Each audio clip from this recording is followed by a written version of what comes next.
Alex, a hard-working dad, poured his life savings into his daughter's dream wedding.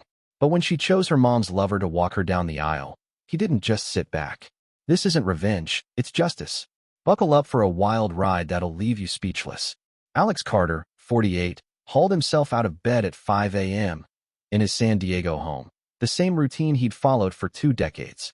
As a contractor, he'd built half the strip malls in the county, pouring every dollar and sleepless night into his wife, Maria, and their daughter, Sophie. His hands, calloused from years of swinging hammers, now clutched a coffee mug as he sat at the kitchen table, scrolling through emails. Wedding vendors, caterers, florists, a coastal venue. Pinged confirmations for Sophie's big day. Alex had shelled out $40,000 from his personal savings, every cent a testament to his love for his only child. Sophie, 24, was set to marry Ethan, a tech startup guy, in 6 months. Alex wanted her to have the wedding she dreamed of, no expense spared. The morning sun sliced through the blinds as Maria shuffled into the kitchen, her phone clutched tightly. She avoided Alex's eyes, a habit he'd noticed more since that day 5 years ago when he found flirty texts from Mike, her friend. Alex had swallowed the betrayal then, choosing family over confrontation. Now, Maria's voice cut through the silence. "We need to talk about Sophie's wedding." Alex set his mug down, sensing a shift in the air. "She wants Mike to walk her down the aisle," Maria said, her words clipped, like she was ripping off a Band-Aid. Mike. The name landed like a punch. Alex's jaw tightened, but he kept his tone even. "Why Mike?" Maria shifted, her fingers tapping the counter. "He's been around more lately. Sophie feels close to him. It's her choice." Alex leaned back, the chair creaking under his weight. Sophie's choice. His daughter, who he'd taught to ride a bike, who he'd driven to every soccer practice, now wanted her mother's old fling to take his place. Close to him how? Alex pressed, his voice low but sharp. Maria shrugged, her eyes darting to the floor. "He's been at family dinners, helping with wedding plans." "It's symbolic, Alex. You're still her dad." Symbolic. The word burned, reducing his 24 years of fatherhood to a guest seat at his own daughter's wedding. He stood, grabbed his laptop, and headed to his study without another word. The door clicked shut behind him. Alone, Alex opened his banking app. The numbers stared back. $40,000 drained from his savings for the venue, catering, dress, DJ, every detail meticulously planned. His finger hovered over the screen, rage simmering beneath his calm exterior. He didn't yell or smash anything. That wasn't his style. Instead, he opened an email to the wedding planner, typing with deliberate precision, "Remove me from all future correspondence. My involvement ends here." He hit send, then logged into the vendor portals. One by one, he canceled pending payments. $5,000 for the caterer, $2,000 for the florist, $10,000 for the venue deposit. Each click was a release, a quiet severing of a role he'd been cast out of. By noon, Maria noticed his silence. "Don't make this weird, Alex," she said, standing in the study doorway, her arms crossed. He didn't look up from his laptop. "Nothing to make weird," he replied, his voice flat. She huffed and left. Alex opened a spreadsheet he'd kept for years, a private record of Maria's lies, dates of yoga classes that never happened, a second phone number she thought he didn't know about. Then there was the beach house in Santa Barbara, bought in secret 2 years ago when he sensed Maria pulling away. He booked a one-way flight for Friday morning. No baggage, just a carry-on and a plan. Thursday evening, while Maria and Sophie finalized table settings over wine in the living room, Alex made his next move. He called his lawyer. "Dan, redirect my estate," he said. "Everything that was going to Maria and Sophie. Put it in a trust for the San Diego Children's Fund." Dan paused. "You sure, Alex? This is big." Alex's voice didn't waver. "I've never been clearer." He hung up, then transferred the remaining wedding funds, $15,000, to a personal account Maria couldn't touch. He left $200 in their joint account, enough to keep her from noticing too soon. Before bed, he taped a note to the fridge, "Don't water the plants. They're already gone." It wasn't about the plants, it was about him.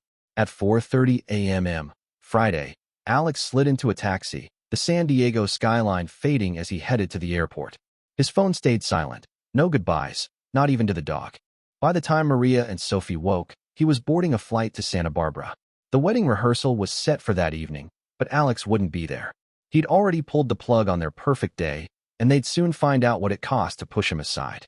Alex Carter landed in Santa Barbara at 7:15 a.m., the ocean breeze hitting him as he stepped off the plane. His phone buzzed.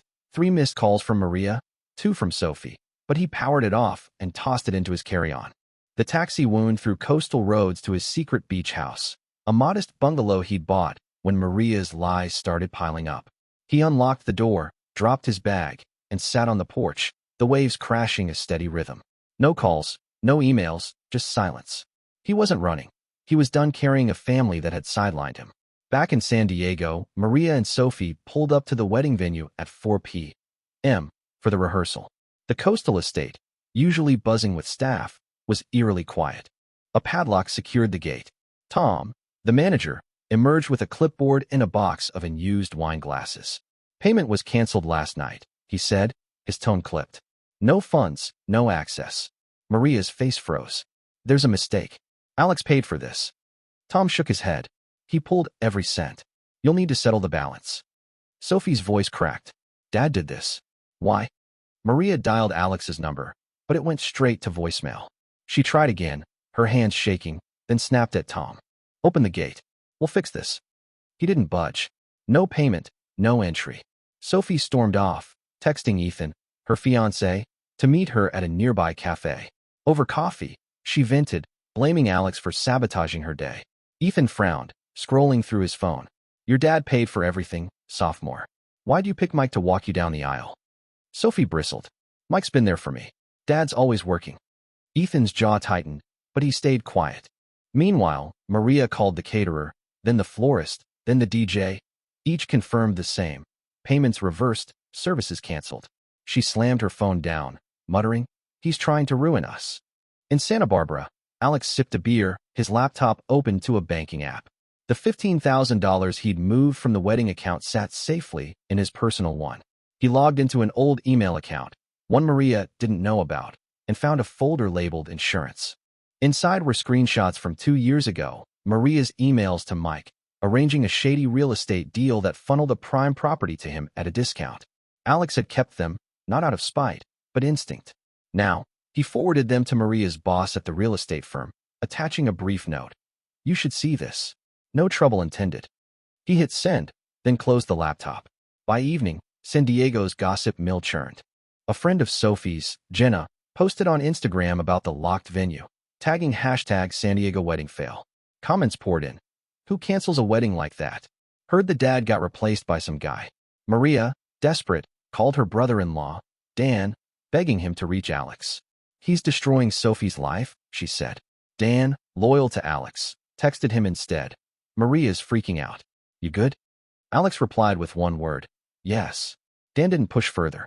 Sophie, now back at home, scrolled through her phone, her anger shifting to panic as vendors sent cancellation notices.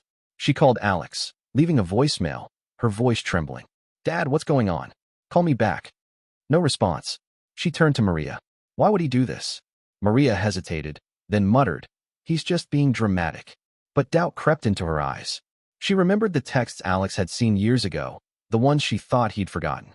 Had he known about Mike all along? Alex, meanwhile, wasn't idle. He emailed a local photographer he'd hired weeks ago to record the rehearsal. If the event's off, send the footage to Maria, he instructed. The video captured Sophie practicing her walk with Mike, laughing as he twirled her, while Maria clapped from the sidelines. Alex knew the clip would sting, especially if it reached Ethan. He didn't send it himself. Plausible deniability was key. Instead, he called his lawyer, Dan, again. Set up a donation, he said. 10 grand from the wedding funds to the San Diego Youth Program. Make it anonymous, but mention it's from a canceled wedding. Dan whistled. You're playing hardball. Alex didn't reply. This wasn't a game, it was a reckoning. As night fell, Maria and Sophie sat in their living room, surrounded by wedding plans now in tatters. Maria tried one last vendor, the lighting crew, but they'd already booked another gig. Sophie's phone lit up with a notification. A local blog had picked up the story. San Diego wedding canceled after father pulls funding. The post didn't name Alex, but the details were damning. Comments speculated wildly. Bet the mom and daughter did something shady. Maria's stomach churned. She called Mike, who promised to fix things, but sounded distant. Sophie, scrolling through the blog, whispered, This is humiliating. The stage was set, and Alex's next move would hit even harder. In Santa Barbara, Alex Carter woke at dawn, the ocean's hum filling his beach house. His phone, now on, buzzed with a dozen notifications, voicemails from Maria, texts from Sophie, even a message from Ethan, her fiancé, but he ignored them. He brewed coffee and checked his email, finding a confirmation from the San Diego Youth Program. His $10,000 donation, credited to a father from a canceled wedding, was live on their website. Comments praised the mystery donor, speculating about the drama. Alex didn't linger on it. He had more moves to make. In San Diego, the wedding day dawned in chaos. Maria and Sophie arrived at the coastal estate, expecting a miracle to save the event. The gates remained locked. Guests milled outside, confused, as Tom, the venue manager, repeated, "No payment, no wedding." Maria, frantic, swiped her credit card at a nearby ATM to cover the balance, but it declined. Her limit was $500, far short of the $10,000 needed. She called the bank, only to learn the joint account held just $200.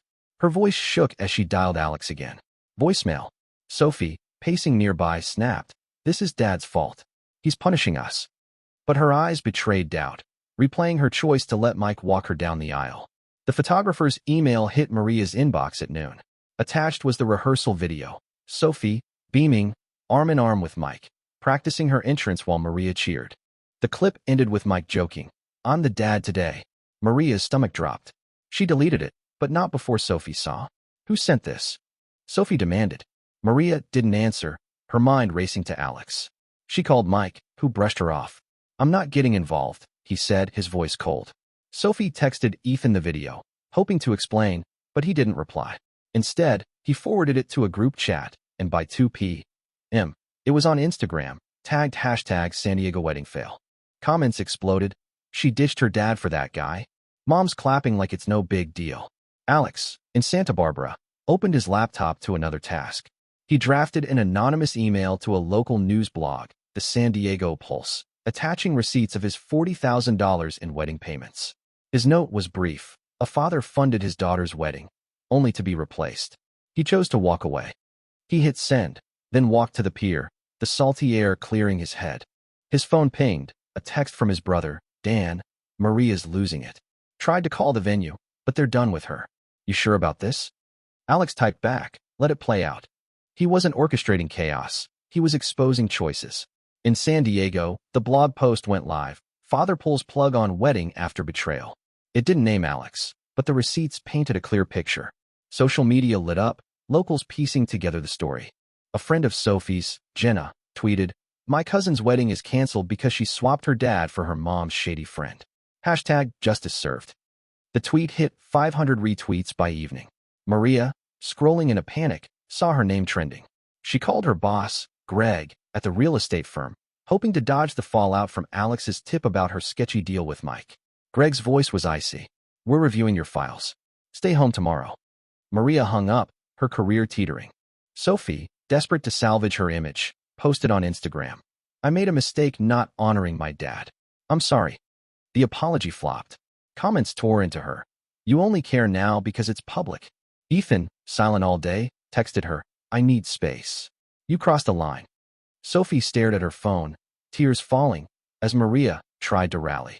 "We'll fix this," Maria said, but her voice lacked conviction. She called Alex's brother again, pleading for a meeting. Dan shut her down. "He's not coming back for this." Alex, meanwhile, contacted a florist he'd paid for the wedding. "Donate the arrangements to a hospital," he instructed. "Credit an anonymous donor." By nightfall, a San Diego hospital posted photos of vibrant bouquets in their waiting room, thanking a father who turned loss into kindness. The post went viral, comments hailing the donor as a hero. Alex saw it on his phone, sitting on his porch. He didn't smile, he just nodded. The truth was doing its work. Maria and Sophie, now holed up at home, faced a flood of messages from angry guests and vendors demanding answers. The Pulse ran a follow-up. Wedding drama deepens as family faces backlash. Sophie's phone buzzed with a notification. Ethan had blocked her. Maria, checking her work email, found a meeting request from Greg titled Urgent Conduct Review. The ground was crumbling beneath them, and Alex, 200 miles away, was already planning his next step. Alex Carter sat on his Santa Barbara porch at sunrise, the ocean's rhythm steady as his resolve. His phone, back on, showed 17 missed calls, mostly Maria, a few from Sophie, one from an unknown number. He ignored them, opening his laptop to check the San Diego Pulse's latest post. The blog had doubled down. Wedding fallout. Father's exit sparks citywide debate. Comments lauded the anonymous dad, with locals speculating about Sophie's choice to favor Mike. Alex didn't linger. He emailed his lawyer, Dan, with a new directive. Donate another $5,000 from the wedding funds to a women's shelter. Keep it anonymous, tied to the canceled wedding. Dan replied, "You're rewriting the story, man." Alex didn't respond. He was. In San Diego, Maria faced a grim Monday morning. Her work email held a formal notice from Greg, her boss, suspended pending investigation into property deal irregularities. The emails Alex had sent about her shady sale to Mike had triggered an audit. She called Greg, her voice sharp with desperation. "This is a misunderstanding," she insisted. Greg cut her off. "We have records, Maria. This isn't looking good." She hung up, hands trembling, and checked her bank account, still just $200. She dialed Mike, but his number was disconnected. He'd vanished, leaving her to face the fallout alone. Sophie, meanwhile, holed up in her apartment, scrolling through Instagram. The rehearsal video, her laughing with Mike as Maria cheered, had hit 10,000 views, with hashtag San Diego wedding fail trending locally. She deleted her apology post after comments turned vicious. "You threw your dad under the bus for that guy?" Ethan, her fiancé, hadn't answered her texts since blocking her. She called a friend, Jenna, begging for advice. "Talk to your dad," Jenna said. "He's the only one who can stop this." Sophie tried Alex's number again. Voicemail. She left a message, her voice breaking. "Dad, I messed up. Please call me." No reply came. Alex, in Santa Barbara, walked to a local cafe, his phone off again. He'd seen the hospital's viral post about the donated flowers, now shared 2,000 times. Comments praised the mystery father for turning betrayal into generosity. He sipped his coffee, then called a contact at a San Diego food bank. "Redirect the catering order from the wedding," he said. "Donate it to your program, credited to an anonymous donor." The manager agreed, and by afternoon, the food bank posted photos of meals being served to families, thanking a man who chose kindness over chaos. The post linked back to the wedding drama, amplifying the narrative. In San Diego, Maria tried to counterattack. She contacted a lawyer, not Alex's, to explore suing him for the canceled funds. The lawyer was blunt. The payments were from his personal account. "You have no case." Maria slammed her laptop shut, then drove to the venue, hoping to negotiate with Tom. He refused to meet her. "It's over," he said through a security guard. Defeated, she called Sophie. "We need to talk to your father," she said. Sophie shook her head. "He's gone, Mom. He's not coming back."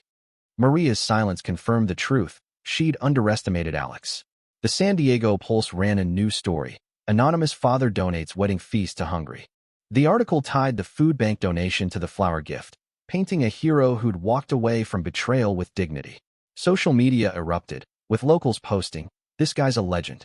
Sophie saw the article and broke down, realizing her choice had cost more than a wedding.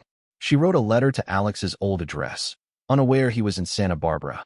"Dad, I didn't see how much I hurt you. I'm so sorry." She mailed it, but the house was empty.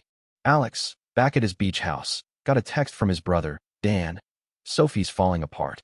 Maria's job's on the line. They're begging for you to talk." Alex didn't reply. Instead, he emailed the Pulse anonymously, attaching a timeline of his wedding payments and a single line. "A father doesn't abandon. He lets go when he's erased." The blog didn't publish the timeline, but their next post hinted at it. Evidence shows the father funded every detail before being sidelined. The story shifted further, with comments turning on Maria and Sophie. They made their bed. By evening, Maria's suspension hit local gossip circles. A coworker leaked that her deal with Mike involved a $50,000 under-the-table commission. The real estate firm scheduled a board review, and Maria's phone stayed silent. No allies left. Sophie, meanwhile, faced Ethan's friends at a bar, their stares heavy with judgment.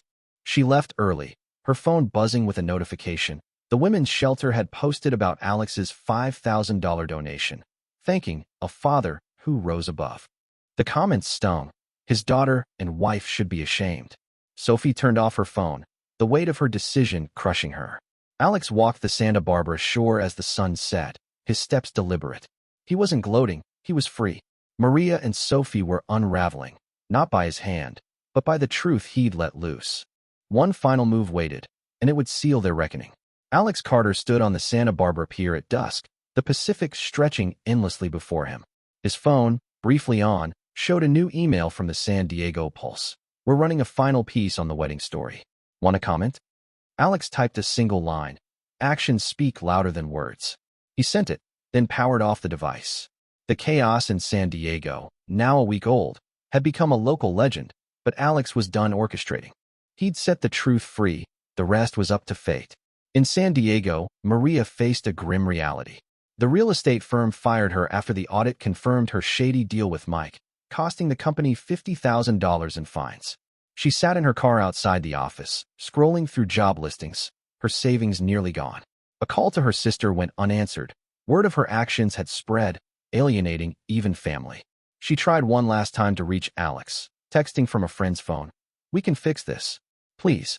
No response. Maria drove home, the weight of her choices heavier than ever. Sophie, isolated in her apartment, opened a letter from Ethan, delivered by a mutual friend. "I can't build an ERS, built on trust, broken by lies," it read. "Your decision, Miko, betrayed my family." He was done. Sophie crumpled the note, her hands shaking. She tried calling Alex again, leaving a voicemail. "Dad, I know I hurt you. I'll do anything to make it right." Silence followed. She stared at her phone, the rejection sinking in. Her social media accounts, once vibrant, were now dormant, overwhelmed by comments like, "You lost a real dad for that creep." Alex, in Santa Barbara, finalized his last move. He called a local charity, directing the final $3,000 of wedding funds to a San Diego after-school program. "Make it anonymous," he said, from a father who walked away. The coordinator promised a public thank you post, tying it to the canceled wedding. By noon, the charity's website announced, a generous donor turned a personal loss into opportunity for kids. The post exploded online, with locals hailing the mystery father.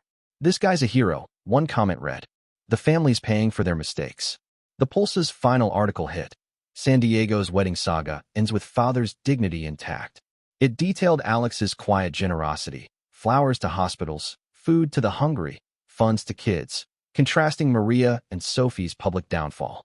Maria's firing made headlines. Her attempts to explain were drowned out by criticism. Sophie, now single, avoided public places, the hashtag San Diego wedding fail, hashtag a constant reminder.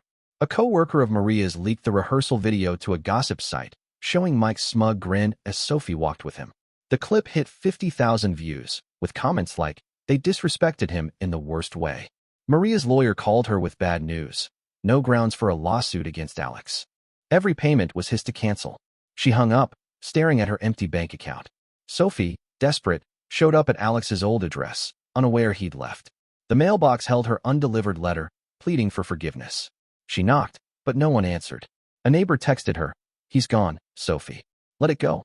She returned home, tears falling, as Ethan's friends cut her off entirely. Alex's brother, Dan, visited him in Santa Barbara unannounced. "Sophie's a mess," Dan said, leaning against the porch railing. "Maria's unemployed. They're begging for you." Alex handed him a beer. They made their choices. Dan nodded, sensing the finality. "You okay?" he asked. Alex looked at the ocean. "Better than ever." Dan left without pushing further. That night, the Pulse published its final piece. A father's silence speaks volumes. It praised Alex's donations and condemned the family's betrayal, backed by public sentiment.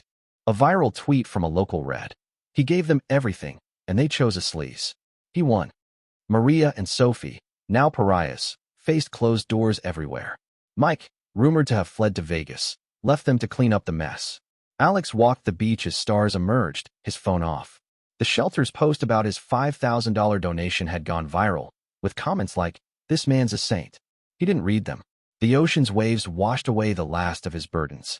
Maria and Sophie's world had collapsed under the weight of their decisions, not his. He'd reclaimed his life, not with vengeance, but with purpose. As San Diego buzzed with his story, Alex let it fade, his freedom the only victory he needed.